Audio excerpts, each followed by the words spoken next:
ರಾತ್ರಿ ಅನ್ನ ಉಳಿದಿತ್ತು ಅಂದರೆ ಈ ರೀತಿ ಹುಳಿಯನ್ನು ಮಾಡ್ಕೊಳ್ಳಿ. ನಮ್ಮ ಅಜ್ಜಿ ಮಾಡಿಕೊಟ್ಟು ತಟ್ಟೆಗೆ ಹಾಕ್ಕೊಡೋರು. ತಟ್ಟೆ ಪೂರ್ತಿ ಖಾಲಿ ಮಾಡ್ತಾ ಇದ್ವಿ. ನಾಲಿಗೆಗೆ ಒಳ್ಳೆ ರುಚಿ ಕೊಡುತ್ತೆ. ನಿಮಗೂ ತೋರಿಸ್ತೀನಿ, ನೀವು ಟ್ರೈ ಮಾಡಿ ನೋಡಿ. ನೋಡಿ, ನನಗೆ ಇಷ್ಟು ಅನ್ನ ಉಳಿದಿದೆ, ಇದರಲ್ಲಿ ಮಾಡೋದು ತೋರಿಸ್ತಾ ಇದ್ದೀನಿ. ಮೊದಲು ನಾವು ಇದರಲ್ಲಿ 1/4 ಟೀ ಸ್ಪೂನಷ್ಟು ಅರಿಶಿಣನ ಸೇರಿಸ್ಕೊಳ್ಳೋಣ. ಹಾಗೆಯೇ ರುಚಿಗೆ ತಕ್ಕಷ್ಟು ಉಪ್ಪು ನೋಡ್ಕೊಂಡು ಹಾಕ್ಕೊಳ್ಳಿ. ಮತ್ತೆ ಬೇಕು ಅಂದರೂ ಸೇರಿಸ್ಕೋಬೋದು.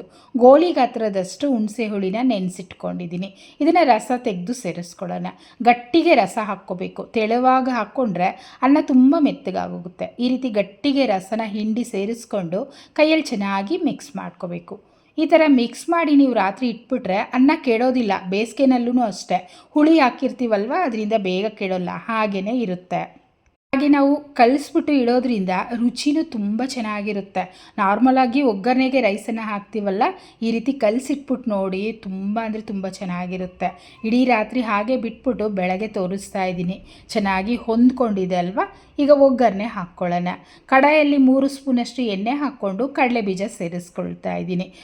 ಮಕ್ಕಳು ಇಷ್ಟಪಡ್ತಾರೆ ಅಂತ ಕಡಲೆ ಬೀಜ ಹಾಕ್ತಿದ್ದೀನಿ. ಬೇಡ ಅಂದರೆ ಸ್ಕಿಪ್ ಮಾಡಿಬಿಡಿ. ಅರ್ಧ ಟೀ ಸ್ಪೂನಷ್ಟು ಕಡಲೆಬೇಳೆ, ಅರ್ಧ ಟೀ ಸ್ಪೂನಷ್ಟು ಉದ್ದಿನಬೇಳೆ ಹಾಕ್ಕೊಂಡು ಚೆನ್ನಾಗಿ ಕೆಂಪಗಾಗಬೇಕು. ಆ ರೀತಿ ಫ್ರೈ ಮಾಡ್ಕೊಳ್ಳೋಣ. ಗೋಡಂಬಿ ಹಾಕ್ಕೊಳ್ಳೋಂಗಿದ್ರು ಹಾಕ್ಕೋಬೋದು. ಈ ಥರ ಫ್ರೈ ಆದ ನಂತರ ಸ್ವಲ್ಪ ಸಾಸಿವೆನ ಸೇರಿಸ್ಕೊಳ್ತೀನಿ. ನಂತರ ಜೀರಿಗೆ ಒಂದು ಅರ್ಧ ಟೀ ಸ್ಪೂನಷ್ಟು ಹಾಕ್ಕೊಳ್ತಾ ಇದ್ದೀನಿ. ಸಾಸಿವೆ ಸಿಡಿತಾ ಇದ್ದ ಹಾಗೆ ಒಂದು 10 ಕಾಳಷ್ಟು ಮೆಂತ್ಯ ಕಾಳು, ಘಮ ಚೆನ್ನಾಗಿರುತ್ತೆ. ಚಿಟಿಕೆಯಷ್ಟು ಹಿಂಗು ಹಾಕ್ಕೊಳ್ತಾ ಇದ್ದೀನಿ.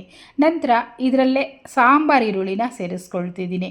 ಮೇಯ್ನ್ ಇಂಗ್ರೀಡಿಯೆಂಟ್ ಇದು. ಈ ರೈಸ್ಗೆ ಸಾಂಬಾರು ಈರುಳ್ಳಿ ರುಚಿ ತುಂಬ ಚೆನ್ನಾಗಿರುತ್ತೆ. ಇಲ್ಲ ಅಂದರೆ ತೊಂದರೆ ಇಲ್ಲ. ದೊಡ್ಡ ಸೈಜಿನ ಈರುಳ್ಳಿ ಒಂದು ಕಟ್ ಮಾಡಿ ಸೇರಿಸ್ಕೊಂಡ್ರೆ ಸಾಕಾಗುತ್ತೆ. ನೋಡಿ, ಈ ಥರ ಕಲರ್ ಚೇಂಜ್ ಆಗ್ತಾ ಇದೆ. ಒಂದು 5-6 ಎಸಳಷ್ಟು ಬೆಳ್ಳುಳ್ಳಿ ಕಟ್ ಮಾಡಿ ಹಾಕ್ಕೊಳ್ಳಿ. ಹಾಗೆ 2 ಕಡ್ಡಿ ಕರಿಬೇವು, 2 ಒಣಮೆಣಸಿನ್ಕಾಯಿ, 3 ಹಸಿಮೆಣಸಿನ್ಕಾಯಿ ಹಾಕಿ ಇದನ್ನು ಚೆನ್ನಾಗಿ ಫ್ರೈ ಮಾಡ್ಕೊಳ್ಳೋಣ. ಘಮ ಘಮ ಅಂತ ವಾಸನೆ ಬರ್ತಾ ಇದೆ.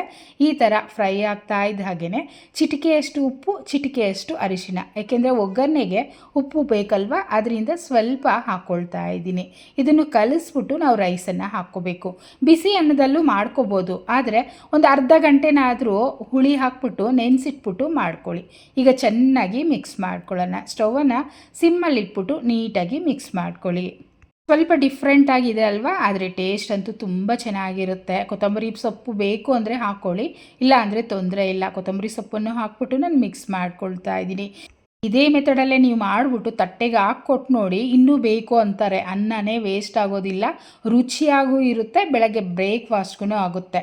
ಇದ್ರ ಜೊತೆಯಲ್ಲಿ ಒಂದು ಸ್ವಲ್ಪ ಉಪ್ಪಿನಕಾಯಿ ಇತ್ತು ಅಂದರೆ ಸಾಕು. ಖಂಡಿತ ನಿಮ್ಮ ಮನೇಲೂ ಟ್ರೈ ಮಾಡ್ತೀರಲ್ವ?